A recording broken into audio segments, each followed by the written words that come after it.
Hi, I'm John Maxwell. When the top companies in the world are looking for trainers, speakers, and coaches, there's one name that stands above the rest, and that's Maxwell Leadership. Our certified team members have gotten proven results for companies all over the globe, and our reputation, I'm proud to say, is second to none.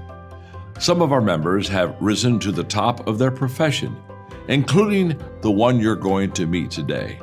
I proudly introduce you to my friend Bob Fabian Zinka. Welcome to the Leadership and Success Podcast with your host, Coach BZ, where we help you lead with purpose and succeed with impact. If you're ready to grow into the kind of leader others want to follow, this podcast is for you. If you're determined to elevate your success and leave a lasting legacy, this podcast is for you. As my mentor, Dr. John C. Maxwell reminds us, everything rises and falls on leadership. Our goal is simple: to inspire you, challenge you, and equip you with insights that can transform the trajectory of your leadership journey. Welcome aboard to another episode of the Leadership and Success Podcast with Coach BZ.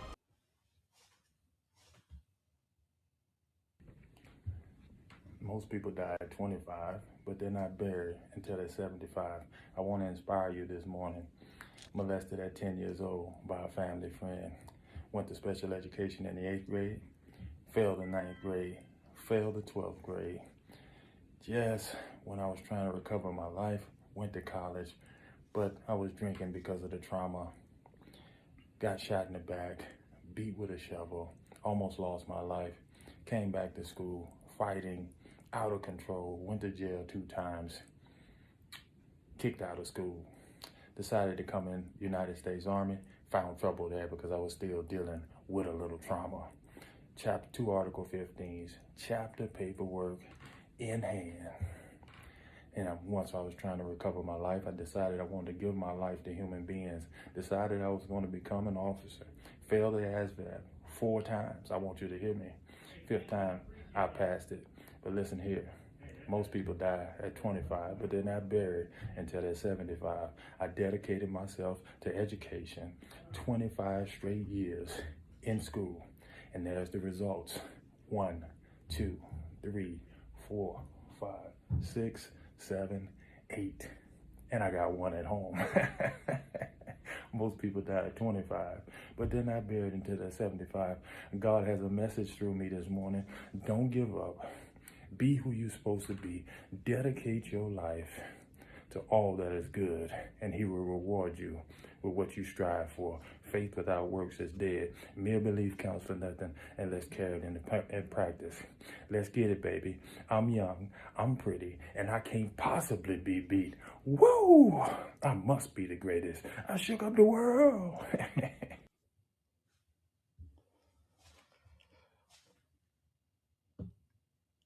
All right, I think that sounded like Muhammad Ali. We've got greatness in the green room right now, and I'm privileged to have the Colonel speaking to our audience today. But before I do, as is our practice here, we always want to spend just a moment to be grateful. Every single time we meet, we want to be grateful. Part of the reason is because about 21 service members commit suicide every day, and I think it's impossible to be suicidal and to have a grateful heart. So if you would right now maybe close your eyes, take a breath, and put yourself in your happy place and think about one thing you are grateful for. Like many other days, I am really grateful for the people who came before me, the people whose shoulder I stand on today. Because I didn't make myself. The reason why I am who I am today is because of so many people who were trailblazers. They really set a trail for me to follow, and I am grateful for that. All right, so let me see if I can do the introduction justice. Like I say, greatness is in the house today. We're going to be speaking with Colonel Khallid Shabazz. He's the first Muslim division level chaplain in U.S. Army history, senior strategic advisor to combatant commander, distinguished scholar, author, and mentor to thousands of soldiers and leaders across the globe. His journey from adversity and discrimination to senior command influenced offers timeless lessons on faith, ethics, resilience, and moral leadership in the most demanding environment on earth. Please help me give a warm welcome to the highest ranked Muslim chaplain in U.S. military history. That includes the Navy, the Army, the Marine Corps, the Coast Guard, the Space Force, all of it. Let's welcome the chaplain, the doctor with not just one, but two doctorate degree, Ph.D. in higher education from Trident University International, and a doctorate in divinity from North Texas Theological Seminary. Welcome the professor, the U.S. Army Colonel, Khallid Shabazz.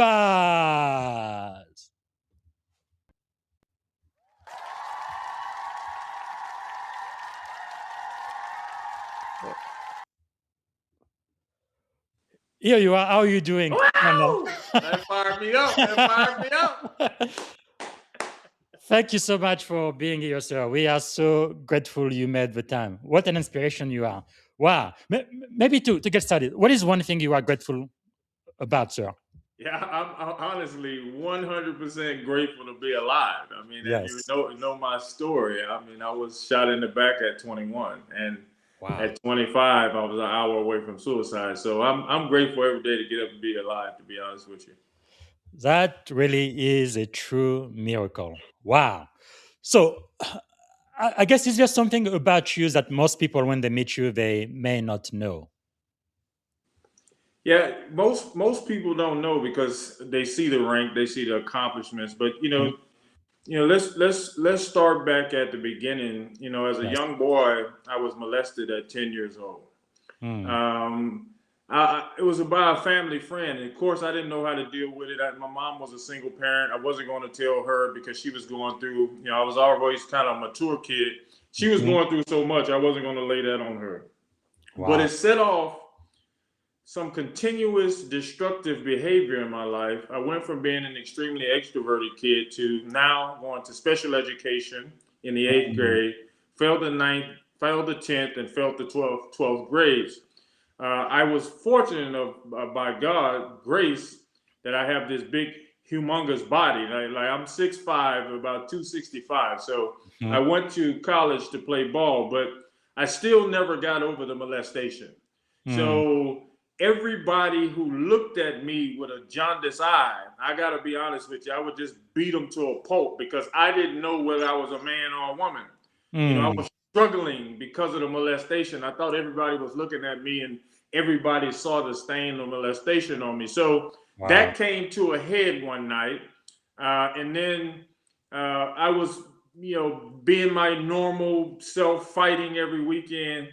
And some guys jumped me, shot me in the back, beat me with Wow. a shovel. I almost lost my life. They airlifted me out to West Tyler Medical Center, where I almost Mm. lost my life. What's interesting about that? That should have been a wake up call. But all I could think about in the hospital bed was being angry that Mm. that this happened to me, and so much has happened to me. Where is God? So I Wow. go back to the campus after about 6 months, and this is the importance of good friends. So I go Yes. back to the campus, and the kid is there. So I said, "Hey, I'm gonna eliminate this kid." Let me tell you something about friends. Wow. This is important point about friends. All of my friends, so-called friends, I should say, said yes, eliminate him. And so they handed me a 45 and a sawed-off shotgun. Right? Really?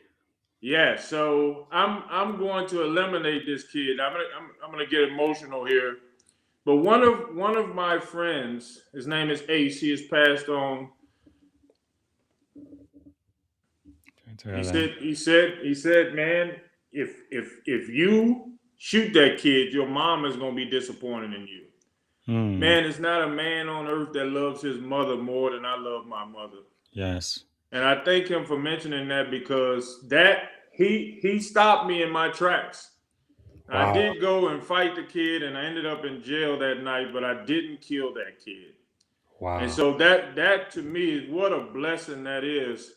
So fast forward now, I'm still in this trauma, still hadn't learned my lesson, but now I got a kid on the way.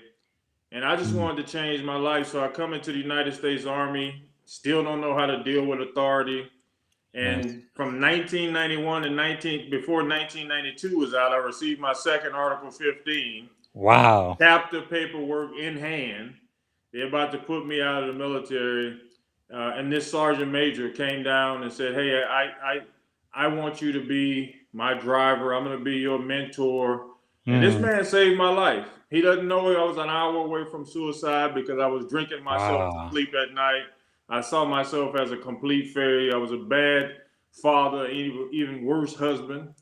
And so this man, a man at 27 years old, I want your audience to hear this. He told me four words that I hadn't heard in 27 years of life. He said, "I believe in you." Wow. Wow.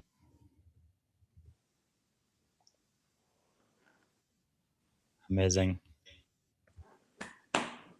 You know, that saved my life. Mm. This is the importance of having men in your life. Yes. This guy spoke life into me, and people criticize me for being on the internet all the time. But I'm trying to speak life into those people who may Wow. have a father, you know, and so I get a lot of disrespect and disregard from sometimes, you know, those who are more important than me. They have no idea why I'm on this internet. It's not a point at me. It's a point at them. To see a person like me, just the sight of a person like me of this rank and this status and my education, it gives people hope, man. And people really just don't understand that. Wow. Thank you. Thank you so much for sharing, sir. Hopefully, that's for somebody who's listening right now. I know Colonel Shabazz has a lot of things to do. He's a very, very busy man, but he took the time to be here. But I think this is definitely the message if you're listening. Yes. We believe in you. Wow. That is powerful. Thanks again for sharing, sir. Let me ask you this. You often say that leadership is a sermon. Yes. What do you mean by that? And what sermon are leaders preaching today without even realizing it? Yeah, your leadership is a sermon. Be careful how you preach it. That means you have to be a plausible example to those who follow you. You know, and what I mean by that, you know, you have to be competent, you have to Yes. be authentic, and you have to be empathetic to those people who may not have had your level of education, your level of cultural competency, and sometimes those people who may not even believe like you. I had a kid the other day that I put into the chaplain's corps, and he was very emotional. He said, I don't understand. We don't even believe the same things. And I took him by his arm because he's in tears. And I say, "Son, I don't have to believe what you believe to believe in you." Wow. You see, this is what I mean when I said your leadership is a sermon. Be careful how you preach it. Your plausible example can change somebody's life. And so that sermon is on display at all times. That's what I mean by that. That is quite powerful. So, from what you've just shared with you, right? You've lived inside Christianity, Islam, rank, rebellion, failure, maybe several, multiple failures and restoration. So, how has identity shaped your understanding of leadership more than Yeah, position ever could? yeah, identity is everything, you know, because leaders have to be honest with themselves. Yes. All of us have biases. All of us have improprieties and shortcomings. But oftentimes when we're judging people that we're writing NCOERs for, OERs, we kind of, want them to be perfect people. I mean, this is a very hard word, but that's hypocritical. Yes. We have to teach, we have to coach, we have to mentor. See, that's real leadership. And sometimes teaching and coaching and mentoring comes in the form of cultural competency. I was working out in Tampa, Florida at CENTCOM. And so this young man comes into my office. He's a young E5 from the South, where I'm from, out in Louisiana, and he's crying. He says, the first sergeant gonna give me an Article 15 chaplain. He doesn't understand me. Mm. Da da da. And so, I went to talk to the first sergeant. First sergeant is Caucasian American, soldier African American. So I said, First Sergeant, I understand that you took him looking away from you as disrespect. So the first sergeant said, hey, I told him to get at attention and look me in my eyes like a man. Mm. African American soldier looked down to the floor, and the first sergeant was giving him Article 15. So when I went to talk to the first sergeant, I say, First Sergeant, I know this is the military, and I understand, and you're well within your rights to punish this soldier. But let me give you some inside information about those of us from the South. If we look a person in the eyes while we're angry or at that person, Yes. we were taught to look to the ground to show respect to that person. Mm-hmm. I said, you can punish him, but these are some things that you need to know. So being able to be a leader and try to get inside of cultural competency, he was still punished, but he didn't lose his rank. And First Sergeant and him had a nice talk. And me and the First Sergeant, gained a great friendship because of that. Because he said, Chaplain, thank you for educating me. Yes. I thought the soldier was just being disrespectful. So that's a part of leadership, having those hard conversations. Yes. Cultural conversations that go unheard, and then he's on one side and the other person is on the other side, and we can never come to a shared understanding. Wow, very powerful. So we have Daniel is an active member of our community. He says leadership is a sermon because your life is the message. The applause isn't clapping. It's seeing your team operate with the same confident empathy you showed them. Excellence is infectious. I agree to that. And Daniel also asked a question. He says, Colonel Shabazz, how do you keep your internal motherboard from crashing when the trauma of the past tries to override your current command? Hey, David, thank you. That's a great question. One of the things that gives me life because of my trauma is helping people. I love to just go sit at the food court with my big full bird on and go sit next to a private and have a conversation with them. Give them my phone number and say, hey, now you have a personal mentor. And these kids are looking at me like I'm an alien because no full bird colonel will go and just kind of sit down with a private. I get energy from going in the gym and seeing those soldiers work out and take pictures with them and put it on the internet. And these soldiers, absolutely, it transforms their lives. So I take my trauma. You see this picture right here? The picture of that, me and that lieutenant colonel. This guy was a PFC when I was a captain. Wow. So I'm in the motor pool and he didn't salute. So I said, it's the proper customs and courtesy in the Army that you salute. And he said, oh, I'm sorry, sir. I didn't know what that was on your uniform. I told him, I said, I work for NASA. Don't worry about it, right? But we were able to have a conversation. I said, son, why don't you go to OCS? He saw me the other day here at USAPAC, and he said, oh, my God, it's you. You encouraged me to go to OCS. So it's my trauma response. Like when I had all my trauma before, I was drinking myself to sleep at night. Yes. Now, because of my trauma, I go out and seek people to help, and it gives me energy. Wow. Powerful, powerful. This is one of the most inspirational shows we've ever had. Here is a chief doing out U.S. Navy retired. I know that because I'm going to be interviewing him tomorrow. He says leadership has to look outside the box and be open to cultural differences. What's so great was that Colonel Shabazz educated the officer on cultural norms. That is so, so important.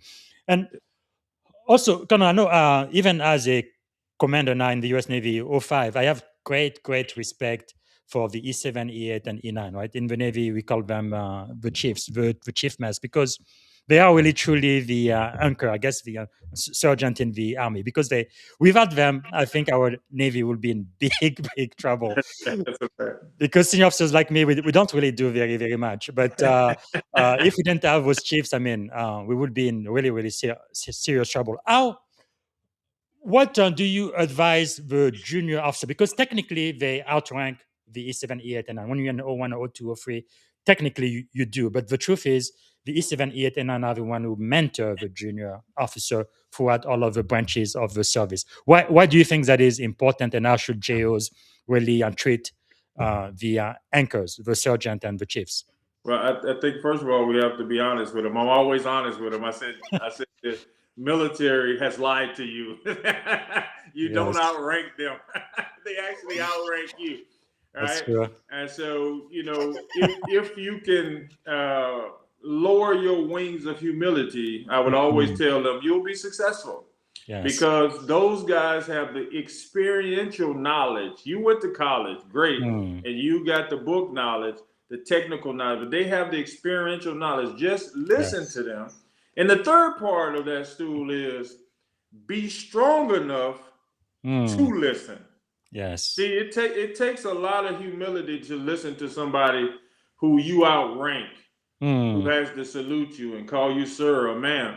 It takes a lot of courage, intestinal fortitude to actually listen to them and let them teach you things without you getting into your ego, into your feelings. Yes. Wow. Powerful, powerful. So, Colonel, was there a moment in your career when you realized that your calling was bigger than chaplaincy and truly about healing institution and not just individual? Yeah, I tell you, I was getting promoted to major. I was having a tough time. I was an E5 before enlisted. And so I switched over to the chaplain's corps. I wanted to help people. I was having a hard time because the chaplain's corps wanted you to stay in this box. No disrespect to the chaplain's corps, but they wanted me to keep in this box. And my personality was so big that I couldn't be in that box, right?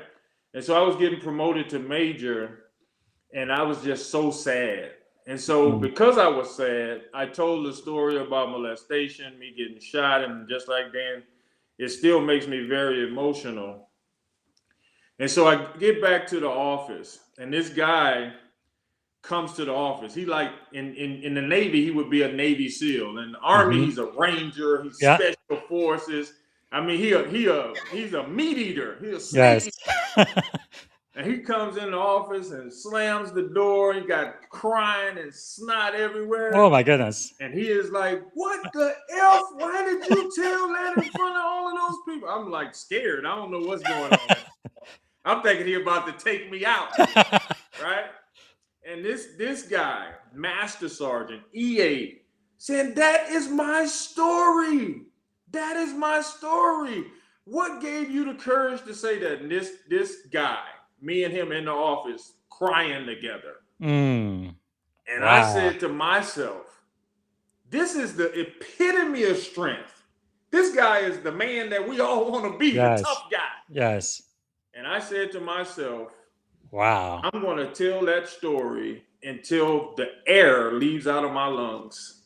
And so that intro that you sent in, I told that story about 11, 12 years ago, 17 million hits. Wow. The first day I put it out. And that's when I knew my calling was big.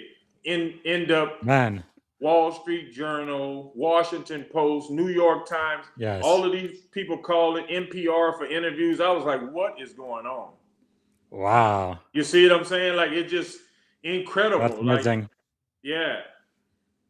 So another thing you say a lot is something like really you feel like your purpose is to inspire until you expire. What do you mean by that? Yeah, I think I have personally been put on this earth to inspire human beings.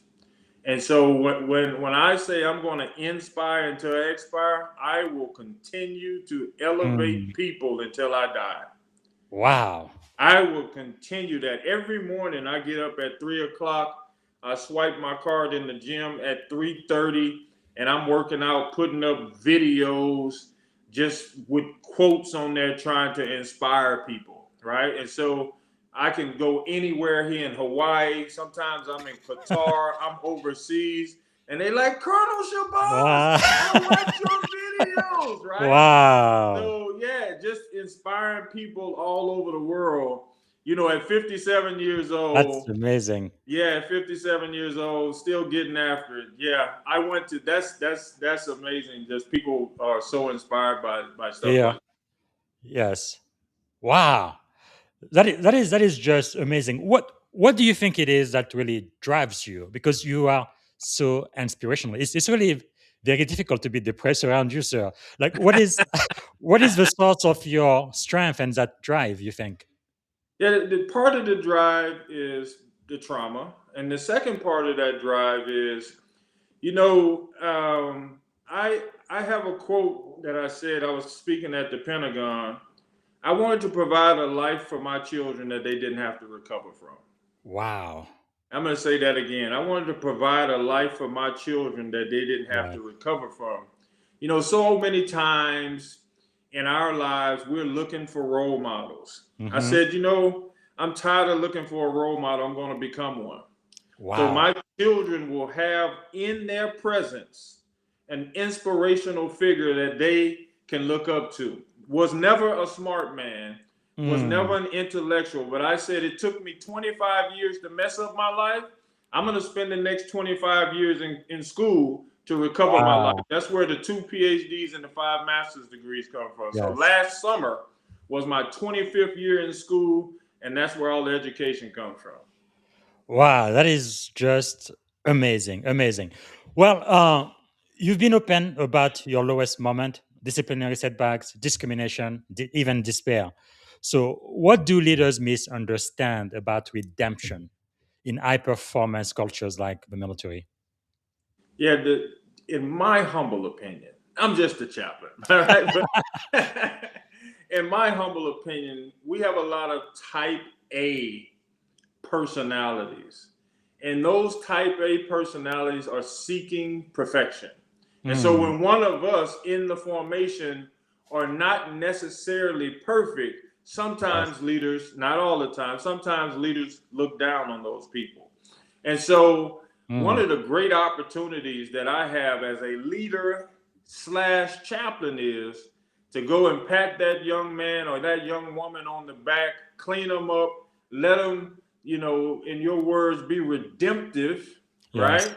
Get forgiveness for their shortcomings and improprieties and get them back in the fight. The Mm, second part of that is the chaplain's job is amazing. I don't know, it's yes. such a power in this job, right?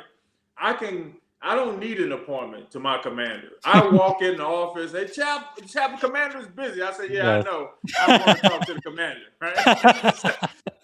I go in and say, hey, sir, this is what's happening. I can't tell you all of it, but I can tell you Yes. that this is what's happening in the formation. Could you please take a look at it? And I'm going to give you a Mm, story, and I won't call his name, but he was my commanding general about 7, 8 years ago. So we have a young lady, it was during COVID. We have a young lady, her parents died during oh, COVID, and she's in the hospital. mm, So she's doing bad, right? And she's sad that she went home yes. and her parents died. She thinks it's because of her. Now she has COVID. Mm, So I'm like talking to her. I said, hey, I'm going to talk to the commander. She said, well, he ain't going to care about me, chaplain. I said, I'm talking to commander. He will call you when he's free. So I go up to the oh, commander, they got all these gatekeepers and they won't let you in. I said, I need to talk to the commander right now. So yes. I go in, bust into the commander. I say, hey, here's the situation. Sir, here's the number. Will you call her? He said, chaplain, I'll do one better than that. I'm going to see her. Wow. Man, oh my God. Like, Commanding general. Yes. yes, 3-star. He went to see her. And I'm saying to myself, man, that's power. Because, Mm, the problem sometimes when you're talking about leadership. yes. Leadership takes courage. I could have been worried about my career. I could have said, oh my God, this guy is so important. You know, Mm, he's gonna not like that. I'm just walking over his staff like that. But I needed to get to him. mm, And thank God he was receptive to that. And I'm gonna tell you a second story I go in, it was my first job as a colonel. And so I need to see the 3 stars, my first 3-star command. Mm. And, I get in there and he is talking. I'm, I'm looking at those stars. I'm Yes. looking at those stars. I can't even look in his face. I'm like intimidated by those stars, right? And he says, Chaplain, I just want you to know all of us are green, right? Mm. And I said to myself, oh my God, I don't want to lose this job.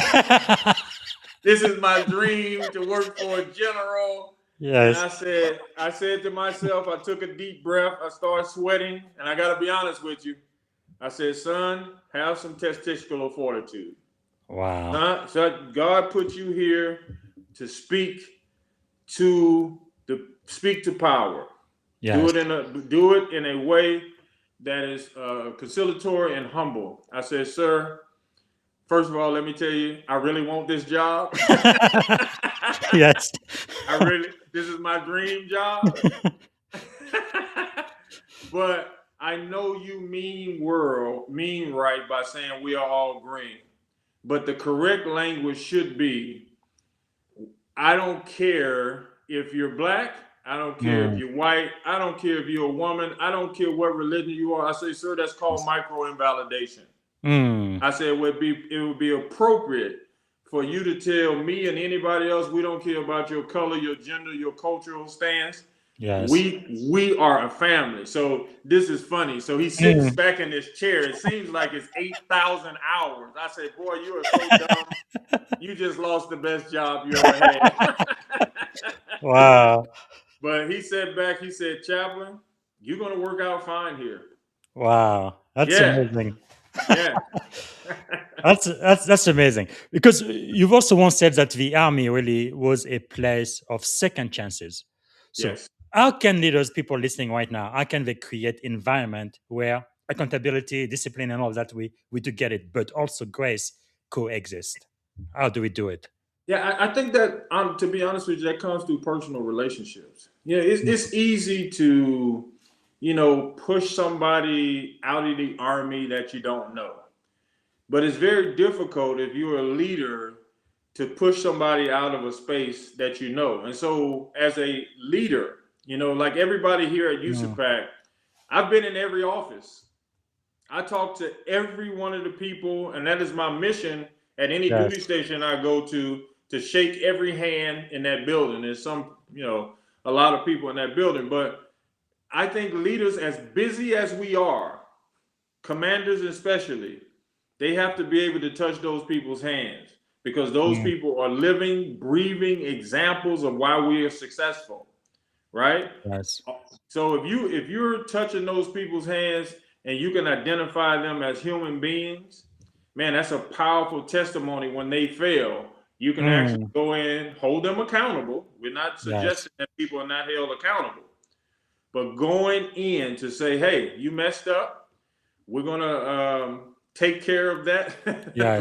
through whatever means it is. But we love you. You're part of our team, and don't give up.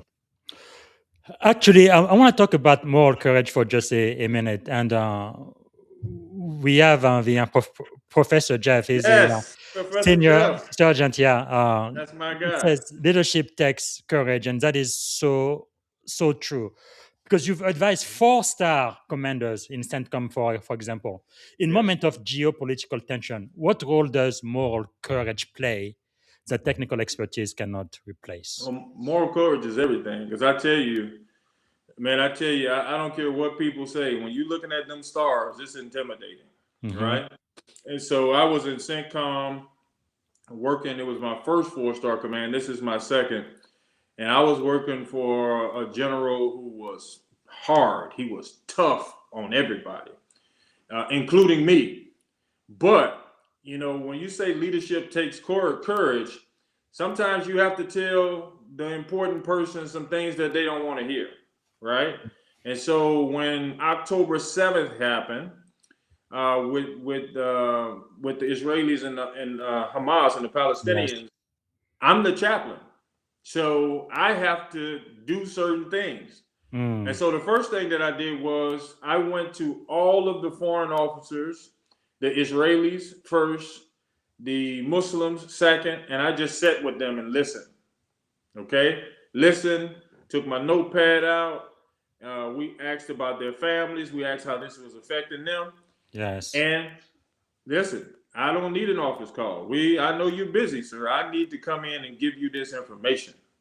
And so we sat down and I gave him that information, and he kind of looking at me like, hey man, I'm busy. And I gotta say, sir, I know you're busy, but these people care. When you get time, if you get time, if you don't have time, we need to send the chief of staff. We need to send some stars over there to let these people know that you care, right? Those conversations don't always go over well, and they might not talk to you for a month or two. But the bottom line is, you still have to be courageous enough to go into that office and tell that person who is extremely busy, intelligent, and got his eyes focused on operations. But the operations of the people are most certainly equally important. True. Wow. Powerful. And the other question I have, sir, is how should leaders navigate faith in pluralistic environment without compromising either conviction or inclusion? I know in my 21 years in the Navy, most chaplains I've seen were Christian, but even with Christian, right, you have Catholic, you have Protestant, even within them, you have Methodist, Baptist, Anabaptist, Pentecostal, Charismatic, non-denominational, on and on and on and on. So how do we navigate that? I mean, faith actually should be the foundation of everything, right? Yes. In the military, in leadership. I remember walking into my first duty station as a captain, Muslim, and I reached my hand out to the commander, and he said he won't shake my hand. He says, we have some problems with your religion and how you guys treat women. What? Have a nice day. Oh my goodness. This man didn't talk to me for 9 months. Right? What? And by God's grace, I'm a sports guy, so I was coaching his son in basketball. Him and my son became friends, and my son, his son was getting jumped one day, and my son helped him. And so we were in the field, and I said, "Hey, sir, I know you don't want to talk to me, right? I'm a jokester too, which don't help." I said, "I know you don't want to talk to me because I'm Muslim, but my Muslim son helped your Christian son fight today." Yes. And so he looking at me with disdain. He said, "What?" I said, "Yeah, your son got jumped. My son helped him." And, to his credit, right? And this is why you got to have tough skin when you have faith. To his credit, that was the first time he talked to me. And we talked for about an hour. Wow. Right? And so because of that, man, I respect him so much. He came in front of the formation when we got back, battalion commander. And he said, "I have wronged one of my officers." And he gave me a coin in front of the formation. Wow. And I used to pray at his house on Sundays for dinner. That's amazing. Devout Catholic. Yeah, devout Catholic. Wow. So faith can transcend, yes, all of our impartialities. Faith can transcend our own religious bias if you would just have faith, love thy neighbor as you love yourself. Well, your neighbor ain't gonna always be the same faith you are. True. Wow. So I think in the military, we need to do a better job at that, right? My family has suffered greatly because of our faith, right? We don't get invited to all of the stuff, right? So we have suffered, but we maintain faith because it has some people who can move through that type of almost insanity and accept us for who we are. I love that part about it. It is a struggle, but I love that part about it. I remember becoming the first Muslim chaplain, and it went viral, right? And so it was people on the internet. If you go back and look at it, it's in the documentary. They was like, "He's a demon." Oh my goodness! Go to find out where he's at in the mosque and murder him. What? Right? And so I was at JBLM, and it's amazing. It's amazing just loving people. So nobody on post none of the people on post would counsel these two women who were married, right? Mm-hmm. And so a sergeant major who I know very well, he said, I know who will counsel them. Shabazz, right? So these women come in, we counsel them, we give them the tools, whatever they need, Mm-hmm. because it's really about communication. So when these people were making threats on my life, Wow. guess who was on the internet fighting for me? Those two ladies. Wow. Yeah, they were like, he's a good Amazing. man. You hurt him, we gonna kill you, Oh my So, goodness. yeah, so faith, Wow.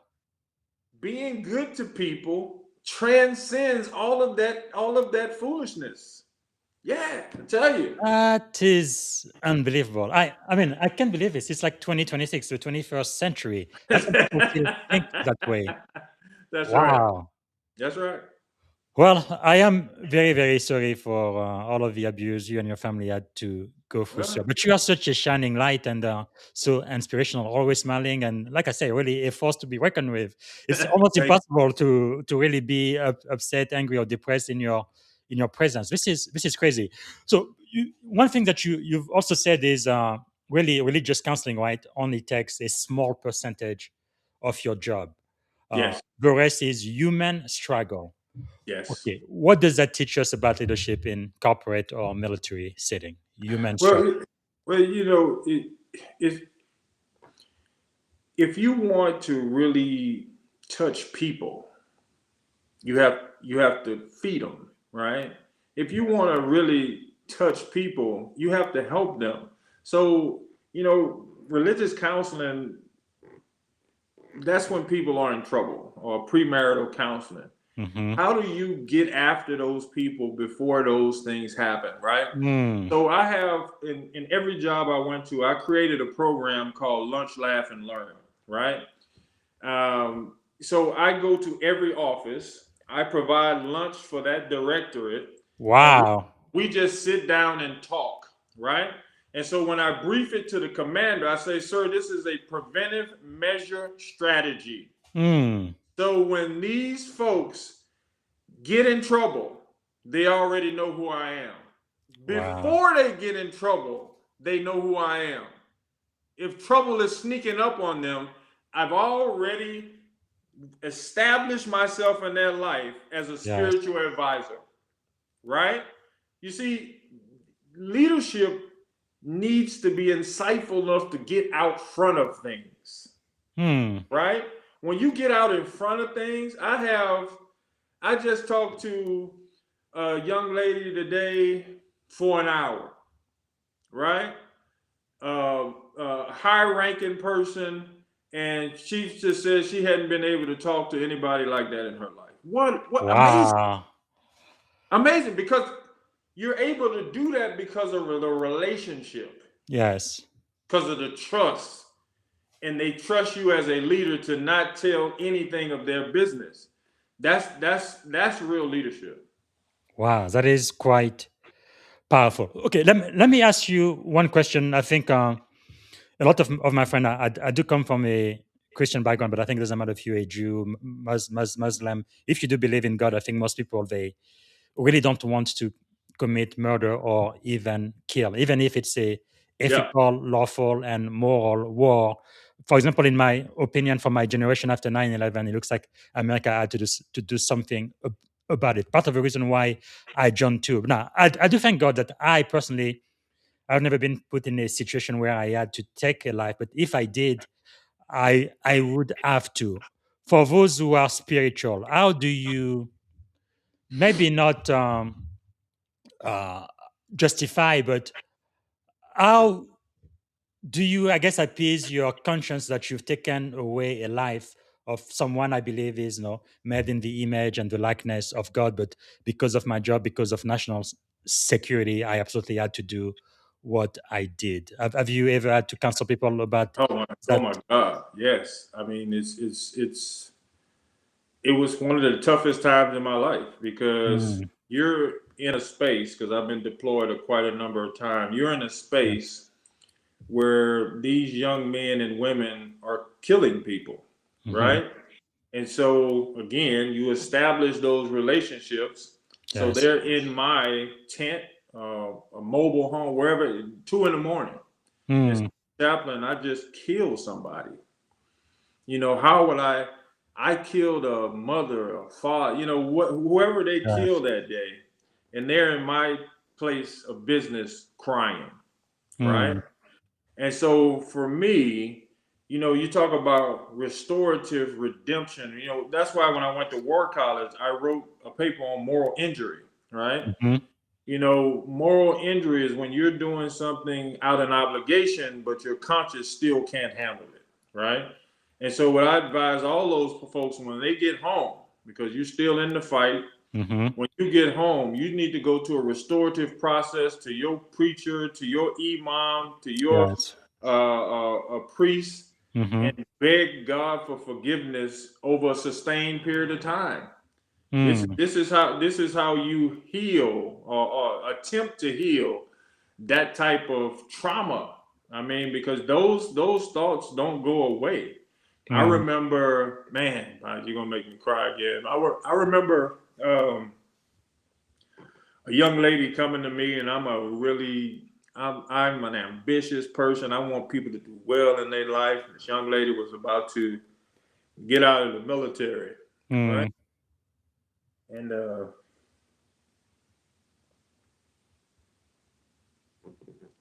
I sent her to the recruiter. We were at war. I sent her to the recruiter, man, and the bomb dropped on her and knocked off all her, Oh my goodness. right? Right? Mm. How do you live with that? Wow. The interesting part about that, Mm. you live with that, and now you're the spiritual head of the unit. Yes. Ain't nobody for me to talk to. Right? Ain't Wow. nobody for me to go and cry to. I gotta internalize that and keep that and be strong for everybody else. Right? Nobody knows. Wow. So, I went through my own PTSD and moral injury because I'm Yes. thinking I'm doing a good thing, right? And you don't know it's God's will. You're sending a person to their death, right? Mm. So it's very difficult. I mean, it's difficult Wow. all the way around. And I know we are, and we have to be focused on what's ahead. And I Yes. think that's why the chaplain behavior health could be so much more important in these Mm. units. And I don't Yes. blame it on commanders. I don't blame it on sergeant majors. That chaplain, he or she has to know their self-worth and have to get out there in those formations. I don't care what your rank is. Sometimes when we're Yes. moving up to these high ranks, we begin to think we're special. No, God sent Mm. you there on a special mission to take care of people. So Wow. I don't care about no rank. I go out into the weeds to find people to help. Yes. Well, thank you so much, sir, for sharing. Hopefully, that's going to help a lot of people. I think there is a lot of underestimation, in my opinion, of people suffering with PTSD and Yeah, traumatic event, especially in this field we are in. Like for me, again, I thank God I've never really been in a position. I've been assigned, right, ordered to uh, go to combat zone like Iraq, Afghanistan, and Djibouti. But me myself, I've never really been in a place where I had to shoot someone. But some of my friends and fellow sailors have. And the only time I saw someone die, I was a Lieutenant JG. I was actually on board the USS Essex. I was in the South Pacific Sea. One of my sailor, he was enlisted. He got bad news from home. I think his wife decided to cheat on him with his yeah, best friend, and he felt like worlds were closing in. He didn't talk to the imam or the chaplain or even the commander or me. He just jumped up the platform. By the time we recovered his body, it had turned from white to like purple. I yeah, mean, I am still traumatized by yeah, that today. So it yeah, is a very, very tough world, and I believe you as an imam, as a chaplain, you really are playing a very, very critical role for the spiritual formation for the soldiers, those sailors, those service members, especially in times of war. And I'm very, very grateful for that, sir. Thank you. Thank you Wow. guys. Just glad to be able Hmm. to wear the uniform to help be Yes. able to help people.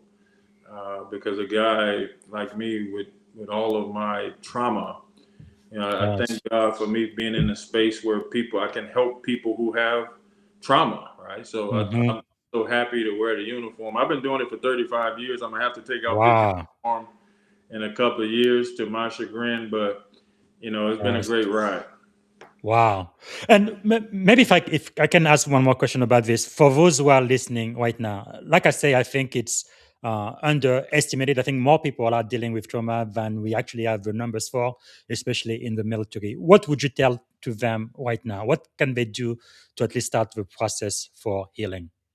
Yeah, I think the process of hearing you think when I say your life is a sermon, be careful how you preach it. Yes. That's just not talking about courage. That's not just talking about being a leader. Part of that sermon is being able to find help, being Mm. able to find somebody that you respect, that Yes.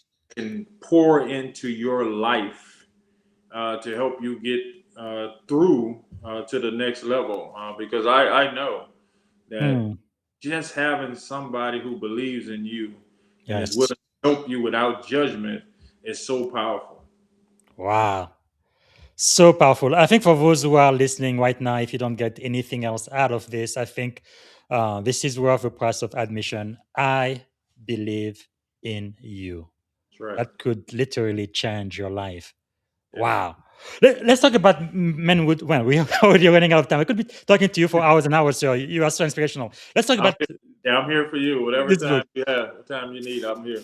Thank you, sir. A call to reason, losing our manhood. Let's talk about this. I think it's almost become an epidemic in our society. So, in your book, you what I guess, what does healthy masculinity look like in leadership today? Well, all of us, in my humble opinion, I'm not a psychologist, but all of us are sometimes leaning towards our younger selves. Whatever Mhm. drove us to this point, sometimes we're still living in our younger selves. I wrote that book on self-esteem, self-efficacy, and locus of control because I struggled into my 30s with self-esteem because of my molestation, right? Mhm. And so the book explains that the only way to overcome self-esteem issues is to do hard things. So Wow. all of these hard things that you see me with all the education and all that Yes. stuff, the research said this is how you overcome those things. So if Mm. you are a leader that's not self-aware, that has poor self-esteem, that doesn't understand locus of control, you Yeah. actually become toxic because Mm. you think everyone around you is, trying to take you down. You think if Yes. you allow your subordinates to do something or delegate something, you think they're going to do it wrong to the derogation of you. And so when I see Mm. toxic, leadership, I always know where it comes from. It comes from that little kid inside who maybe was teased by bullies at school and never got over it. Now he's a Mhm. commander. Now she's a commander. And she is whipping people butt because now Yes. they're in charge and I'm powerful. Well, that's not real leadership. Real Yes. leadership is teaching and informing and helping people understand what we're trying to do and treating them with dignity and respect. Wow. So powerful. Because one thing I've seen, and thank God it's really changing in the military now. 21 years ago, when I first joined, especially, man, I don't know why we do that, but we don't want to ask for help. We think we can solve every problem by ourselves. But really, if you are going through something, it's okay to ask for help. Go see a chaplain, go see a counselor, go see a psychologist. It's perfectly fine. Now, I also know back then there was a time when if you said you saw a psychiatrist, no, they probably would take away your security clearance, which meant your job in the Navy would be over. But that's no longer the case. No, as long as you report it, we definitely want you to be Right. getting better. Anything you want to say about that, sir? Especially for men, I don't see that problem with women much. It's men. They think like I am this, Rambo. I am so masculine and strong. And when we just need help, it is okay. Yeah, it's really an identity crisis. So a lot of ladies come in to me for counseling, Mhm. and they always say, my husband needs to talk to you, right? You could help him greatly, right? And I always tell them, please don't go home and tell your husband you saw me and that you want him to come in here for help, right? Yes. What you need to do is let me meet him by happenstance or show him a video. He'll have respect for me and then he'll want help from me. Because when, as men, we need to see somebody that we can respect, Yes. and then you can ask for help for those persons. Men are a strange bunch because most of us, even in our younger days, got teased by other men. And some of us still have friends where they don't say anything positive about you, especially when you have a weakness, right? And so you don't want to expose that type of weakness to another man. But if you can find a man that is a safe place where you can actually explain some things to him and he can help you out, what a great avenue that person can have for you for healing. And they'd be non-judgmental. I love talking to guys, and because that's really where the impetus of the problem starts, because we think we always have to be the toughest, the baddest. And this is why, honestly, I don't do marriage retreats alone. I do them with my wife. And I let her tell them my improprieties so the mask can come out. I like her to tell, hey, I got to tell this guy 4 days to take out the trash. Yes. Everywhere he goes, he leaves crumbs on the table. Right? Chaplain, man of God. That's right. I need them to hear that. Because, this facade, this rank, this status with all the books and the education. See, guys begin to think, unfortunately, that guy is perfect. That I can never be that guy. Well, you're wrong. Because that guy, the only difference between me and you is experience and a decision. Wow. That's the only difference. Say that again, sir. That's powerful. The only difference between me and you is experience and the decision. Wow. And I tell soldiers that all the time. I say, hey, man, listen, I am a colonel. I am a doctor. I am a chaplain. I'm all of that. Double doctor. Double doctor, right? Professor. But professor, I'm all of that. Hey, we were at Jarvis Christian College. The guy was reading my bio. He got like halfway down. He said, I'm not reading no more. You've done a lot. That's right. That's right. Yes, sir. Yeah. But I bring my wife in because they need to hear that, brother. They need to see that it's nothing special about me. I did some special things, right? Yes. That's the difference. You start to think people are some angel sent down from heaven and you can't accomplish that, you're crazy. And so I always try to lower my wing of humility to people to show them that I got a lot of impropriety.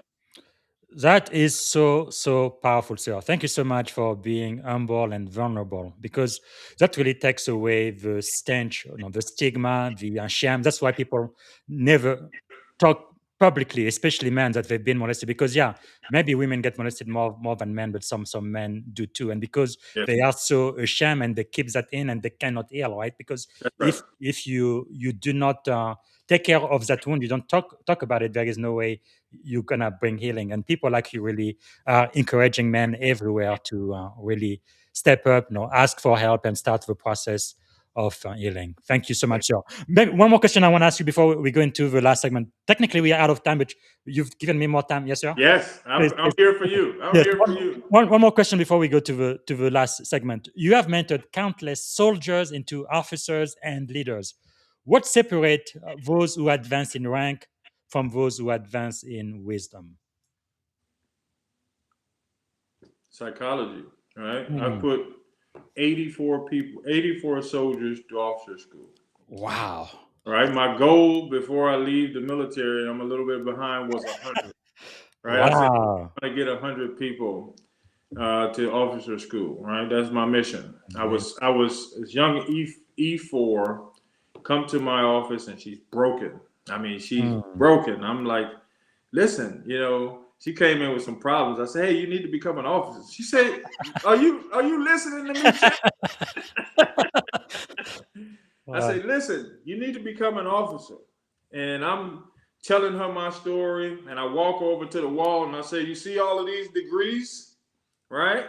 She said, yeah, are you bragging about yourself? I said, no. And I tell her I was in special education. I was failed in 9th, 10th, 12th. I was telling her the story, Wow. and she's crying. And I said, the only difference between me and you, young lady, is a decision. Mm. That's it. And I can Wow. tell you, God is my witness. She is down in 25th ID right now as a W3 warrant officer. Wow. Yes, Unbelievable. that is the power, man, of being able to speak into people's lives, even when they think they are broken. Yes. Wow. You see what I'm saying? So to me, being able to make yourself vulnerable enough as a leader to show your shortcomings, that didn't take Yes. anything away from me. Man, that is amazing. Just a big shout out on Dr. Roy Walker is in the house. And he says, you are a great friend, a leader across diverse community. Proud to call you my brother. And Yeah. also, the Professor Jeff asked, can you talk about Jarvis Christian College? Jeff, Jarvis Christian College, man, I tell you, I went there because I got thrown out of University of Texas for fighting. So I went to Jarvis Christian College. It's a small HBCU. We call it the 13th grade because it was just like it was so small. But it had African American teachers there, and they were really kind of taking us in like the father figures. I was so messed up in the head. I went back there 30 years last year. After 30 years, Wow. I was led. They took me off campus in handcuffs. Wow. Right, 30 years ago. Right, and so fast forward 30 years ago, I just went there and apologized through a speech. Wow. And it was the kids just all gathered around me, and we talked to like 12 o'clock that night. They couldn't believe that I was a colonel in the Army and I got thrown out of Jarvis, by police took me out. But Jarvis Amazing. Christian College, a small black college, brother, back then they let us in. We didn't even take SATs. We didn't take ACT. They just let us in. Amazing. So those places like that, really give you an opportunity to make something out of yourself when you're not even competent enough to be in college, in my humble opinion. Wow. Yeah. That is amazing. 30 years ago, they take you out in handcuffs, and today you can go there and be the professor and teach. Yes. Wow. Yeah. If that's not grace, I don't know what is. Yeah, they want me to be the president. But that was my dream to be a college president. They wanted me to be the president there, but I got about 3 more years in the military. So the president just left, and they just hired somebody. So wow. I want to finish my time in the military. Amazing. Well, so let me ask you this for the last segment. What do you think is the greatest lesson you have ever learned in life, in leadership, in general? Yeah, the greatest lesson I learned, I could put it to you like this: you are not a product of your environment; you're a product of your thinking. Right? So many of us get caught up into where we come from, what we went through, and it deters us from where we need to go. You see, until you change the way you look at things, the things that you look at will never change. I'm going to say that again. Wow. Until you change the way you look at things, the things that you look at will never change. Yes. I change my environment, not physically, but mentally. I start hanging around different people. I start going to workshops. I start doing anything that I could to make sure that I can stop the generational curse. Right? My children needed to see a champion in the house, not a person that was whining about racism, discrimination, Islamophobia, whatever the ism is. And it's present. I get it. It's real. I get it. But that has nothing to do with me striving with every ounce of blood that I have in my body. It's not a duty station that I go to where people are saying, "Oh my God, Yes. we welcome you." No, Yes. I understand I'm a little different. I understand I'm the Muslim chaplain. But I can tell you this, as I tell my children, I go in there the first 4 months at every duty station I'm in is unbearable because of who I am. But the last 4 months, like I'm going to leave here in 4 months, that courtyard is going to be filled with people crying, saying, "Oh my God, we love you. We can't believe you're leaving." Every place that I've gone, literally, the last place, it had 200 people out there hugging and kissing me because they knew I loved them. So I'm not a product of my environment. I'm a product of my thinking. And when you love people, the majority of people will give you that love back. Wow, that is so touching. Man, I think we need to end the show right now. I'm going to try to keep my composure, sir. But this is powerful. Wow. Yeah. Man, what do you think is the greatest leadership advice you've ever received, sir?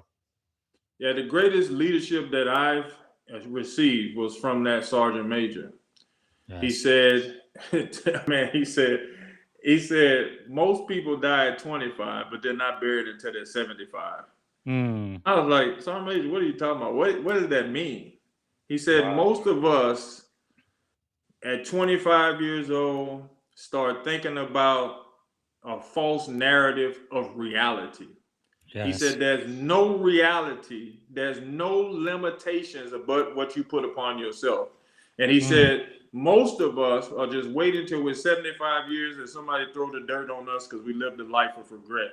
He said, young PFC specialist Barnes, because I changed my name. He said, do everything you can to be the greatest soldier and father that you can. He was at my lieutenant colonel promotion. You'll like this. He whispered in my ear. He said, "I'm proud of you, but you owe me half of that paycheck." Of course. Wow. Actually, this is great because I can ask you the next question. Why do you think you've been so successful, sir, going from a private to a colonel? And for those who are not aware, that's only one promotion away from being a one-star general. And then you have, 9 degrees now, including 2 doctorate, a doctor in ministry, and then a Ph.D. Why are you so successful, sir? I think I'm successful because I love people. I mean, people literally give me energy. And so it's no person that's in my orbit, God's orbit, but my orbit, that doesn't feel a sense of love for me. I could tell you that 100%. And my philosophy is that every person that I meet should leave from me stronger than they came in. I don't care about your faith.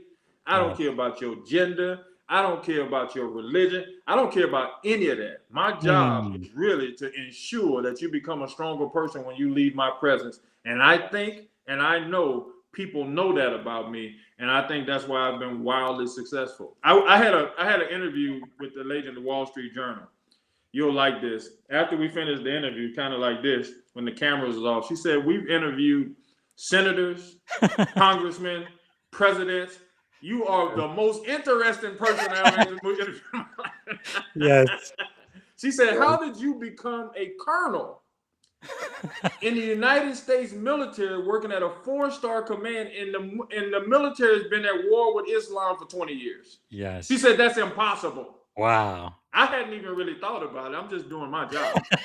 Yes. Wow. She said, "We've been in the Middle East for 20 years. Incredible. You're a colonel working at a 4-star command. How did that happen?" This was all off camera. And I told her, "Hey, I love people. People give me energy." Wow. So I think that's why I've become successful. That is powerful. I think the older I get, the more I realize leadership really is all about love. You have to love the people you are called to serve. It makes all of the difference. So what are you learning now, Colonel? I know leaders are learners. What are you learning these days? Well, for me, the psychology of self is the most important thing that a leader can learn. Mm-hmm. To be self-aware about who you are, where you are, and where you need to be. Not where you think you're going, where Yeah. you need to be. And I say that because we have a stigma in the military about rank, Mm-hmm. right? I went down, I do LPDs all over the country, right? And so this young lady said, she said, I ain't never seen a colonel doing no LPD. And so I said, well, you've seen a colonel do an LPD. And so in the newspaper when I left, she sent it to me. You'll love this. I tell you, I started crying because I'm a baby. She said, leaders like this don't come around too often because leaders like this don't come around too often. Right? I sat in the middle of a 250 privates at Fort Lee doing an LPD. Wow. Kind of just like this. And they got the picture with me sitting in the middle of all of those privates and drill sergeants. And so for Amazing. me, being able to literally wear the rank, but actually transcend the rank, transcend the religion, transcend leadership, and be able to pour into people is everything for me. It's everything. Well, if that's not love, I don't know what is. Incredible. So, if you could choose three people to have dinner with, and they could be alive, dead, or even fictional characters, who would you choose and why? Well, now think about who I am. I'm the chaplain, right? People need to put this in context before they start throwing Yes. spitballs at me. Yes. Because I thought about this question a great deal. I would like to sit down to dinner with the president, right? Yes. I am the chaplain. Put that in context and we'll leave it right there. Yes. I like to sit down at dinner with the Secretary of War. I'm the chaplain. Yes, Put sir. that in context and we'll leave it right there. One more. Right? And then, honestly, I literally would like to sit down with John F. Kennedy. Why? The reason I want to sit down with John F. Kennedy, obviously I know he was murdered, but he was the first Catholic to hold the office of the presidency. Mm-hmm. I'm the first of a lot of things. Yes. Right? I would like to know what was on his mind. Right? That's what I would like to know. Like, people ask me all the time, you're in this fishbowl. You got pressure. You can't do nothing wrong. You can't do this. You can't do that. I don't feel that pressure because I'm in my purpose. Wow. I'd like to sit down with him to understand if he felt pressure. Yes. Right? That's why I'd like to sit down. Now don't get me wrong, you only gave me three. Now, most certainly like to sit down with Martin Luther King. Yes. Muhammad Ali is my mentor. Yes, I know you quoted him in the video. Yeah, that's right. He's my mentor. I know him probably, even though he's passed, I know him better than I know myself. Wow. The champion. And then my last one, I just took the liberty. See, this is leadership. I took the liberty to take three more. Yes, sir. You are the colonel. Whatever you want, sir. I like to sit down with Malcolm X. Yes. Because Malcolm X transformed his life and became Malcolm X. I transformed my life because of Malcolm X. Wow. So Malcolm X, the reason why I admire Malcolm X so much is because he had a belief. Like, he was a thug.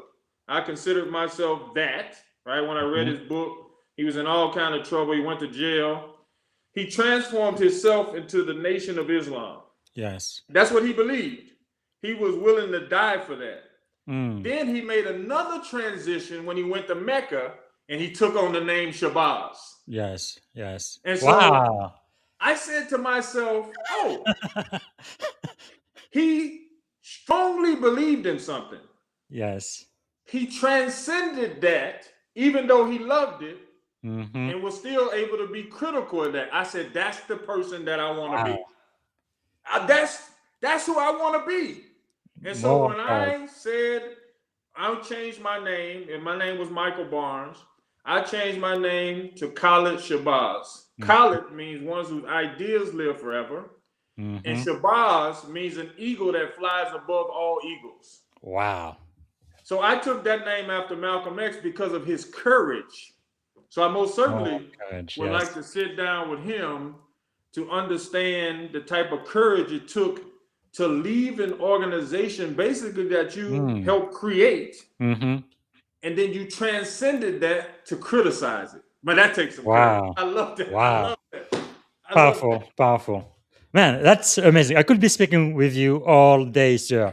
Now, that. is there a book you might recommend, but not one of your own? Of course, people who are watching now, I want them to get a call to reason, losing our manhood, especially men, and also wise word, Islamic quotes, and also this one, the confrontation between tradition and faith. Uh, very, very good book. But which book would you recommend, Yeah, sir? it was a book. I don't remember the title, but it was a book by Jack Canfield that Mm-hmm. I read. Jack, The first is it by any chance this one? super. That's it right Yeah. there. That's yes. The first chapter, he said his mentor told him to take 100% accountability of everything that happens to you in your life. Yeah. That Yeah. was the book, The Soup of the Soul. So that book there started me off to stop blaming everybody Mhm. externally and to take control of my life. That was the Wow. book. 30 That years ago, is I read that book, and I hand it out to people yes. when I meet them. We set up for mentorship sessions. Amazing. Yeah, extreme ownership. That makes all the difference. Again, what you said earlier, how you look at things really uh, defines what is going to happen to you or how you're going to react to the Yes. world. Is there maybe a song or a book or a movie that would be your life's theme or anthem? A movie or it would Yeah, be my life thing. yeah, a movie or a song or a book. It's got a song, right? My wife gave it to me the other day. It's called The Goat, right? Hmm. But it's not just about it being the best at something. It was Greatest. about Mhm. the black sheep of the family, right? And Mm. so therefore the black sheep of the family is the person that traditionally becomes more successful, Yes. right? So I can't remember the theme of the song, but that was the song that she gave me. Hmm. And then the movie, Muhammad Ali's movie. Yes. The A one lot, with Will Smith or another one. yeah, Yeah. a large part of who he was in his essence was actually when he went through the Supreme Court case Yes. and he fought against the government. Hmm. It showed who he was as a human being. And Yeah. so I think we are who we are in our darkest hour. And so Yes. I love that part about the movie. Not that he won the championship and all of that stuff. Hmm. I liked how he overcame his darkest hour and Yes. then went on to beat George Foreman. The part in the movie Yes. that was that just it encapsulated who I want to be is Hmm. nobody believed him that he was going to beat George Foreman, and he was Except except for the people in my country because he fought in the Congo. The in the Congolese Congo. But believed in Ali. We said Ali Bomaye, Ali Bomaye. yeah. Yes. But his team in the corridor, he said, "What do you guys look like? You going to a funeral? I'm the one that's fighting, Yes. right? You guys don't have any belief in me, but I believe in myself. So Mm. when I go out and do my speeches, I always think about that movie. I Yes. said, there are going to be thousands of people in this world who don't believe in you. You Hmm. shouldn't be one of them. Wow. Yeah, I love Powerful. that movie. Powerful.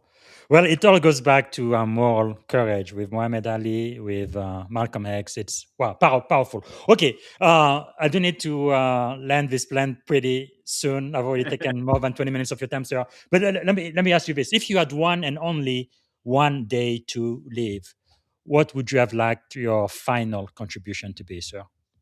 My final contribution is have my family around them and tell them to carry on the legacy of inspiring people. That'll Wow, be it. powerful.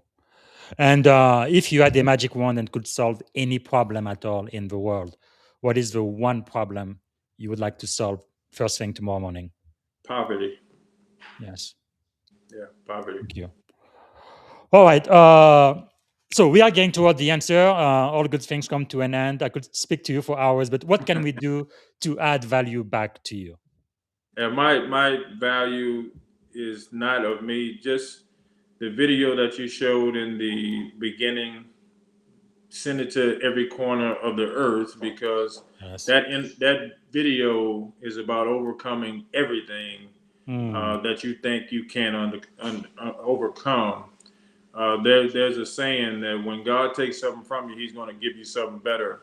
All of Hmm. those things that I was going through, I thought that I was cursed. I Yes. thought that God didn't love me. I thought that I would never be anything in the world. Now God has taken that Hmm. situation from the mud and has made it sunshine all over the world internationally, Wow. where when I go Awesome. and speak, people know that story. So I don't need anything, but if you can share that video with your sons, your daughters, or anybody in the Hmm. world that needs it, man, I tell you, the other day, a lady called me with her son on the phone. She saw that video, let him see it, and she wanted to have a FaceTime with me and her son. I tell you, Wow. it's the best feeling. It's the Amazing. best feeling. And Yes. also, I understand that you are a TikTok sensation, sir. How many followers do you have on TikTok? I believe your videos have been watched almost 1 billion times, right? Yeah, 1.3 billion views. Yeah, 1.3 billion views. yeah, Wow. 1.3 billion. They get about Amazing. 1.5 million a month. And Amazing. that's Amazing. what I do. I know some people are annoyed that I repeat that story once a week, Wow. but it's reaching so many people, and Yes. I think that's what's important, Hmm. to help people, and that's my life. Amazing. That's my life. Amazing. Amazing. So, as we get toward the end of the show, unfortunately, we do have to end, and I'm so grateful for your time, sir. Is there a question I should have asked you I didn't get a chance to ask? No, I think we covered it. Okay. I'm so Fantastic. grateful that you gave me an opportunity to be on your show. Well, not quite done yet. 2 more minutes, and we're going to be done. Probably the most important question I asked all of my guests: if you could go back and give a piece of advice to your 17-year-old self, standing at the edge of this great, incredible career you've had, what would you say to that 17-year-old? You're not dumb. Hmm. Powerful. Wow. I believe in you. You're not dumb. Hmm. You haven't had the experience. Life is Wow. continuous. But when you go through what I went through, I just had 30 years of thinking that I was an idiot, that I was dumb, Hmm. that I couldn't achieve, that I couldn't be competent. I thought something was Wow. wrong with me, but I would tell that 17-year-old, you're not dumb, man. Just keep living. Man, failing high school, failing college. Now you have 9 degrees, 2 doctorate, and the colonel Well, in the most powerful U.S. Army, USA. Wow, amen. Amen. Woo! that's powerful. That is powerful. I think we need to end this show right now because I'm gonna start crying. This is wow. All right, all right. I guess the very last question. Actually, let me ask you two questions, and this is it. I like to end the show on a very positive note. We did talk about a lot of heavy things today. What is one thing that you are feeling optimistic about, sir? Yeah, I'm feeling optimistic. I have four grandchildren, Wow. and they love me and their grandmother. Man, I tell you, Yes. it's so great to see my children's children. I mean, Wow. I love those kids. So It's been hard being in Hawaii for the last 2 years, but I'll be Right. leaving soon, and I get to spend a lot of time with my grandkids. Wow, that is And amazing. I have more followers than them on TikTok. They don't like that. Yeah, I can imagine. Wow. All right. Then the very last question again, sir. I'm so grateful for your time. What is one word that represent our shared experience in this podcast today? Understanding. Right. And again, I am so grateful. And thank you, sir, Colonel, Doctor, Professor. Woo! So Woo! grateful, chaplain, the highest ranked Muslim chaplain in the entire United States Armed Forces history. Well, Yes. Chaplain Shabazz, thank you, sir. Appreciate Thank you. you. Thank you. Thank you for Wow, having me on your show. I appreciate it. incredible. Well, everybody, this is really one for the books. This is just incredible. I am so grateful. Wow, this is amazing. I think I am gonna be listening to this show again and again myself. So many nuggets of wisdom. So I really hope this is going to add value to you. And tomorrow we are going to be speaking. He's in the audience right now. Chief Dwayne Hart, U.S. Navy retired, is now a cybersecurity leader, tech visionary, and a keynote speaker, and also the author of three best-selling books. CISSP Practice Question, which is the gold standard for security professional, the cybersecurity mindset, and cybersecurity leadership. I can't hardly wait to speak to Chief Hart tomorrow. And then I will be speaking on Friday with Colonel Thomas Gordon, United States Marine Corps retired. Is principle formative and resilient. And we're going to be talking about Marine Maxim in action, building character that withstand command. All right, that's what I have planned for you this week. And tomorrow I will be back. We are speaking about the book of Proverbs. We're doing it every day this month. So we're going to finish it on January 31st. So tomorrow is going to be January 22nd. So we're going to read the book of Proverbs, chapter 22.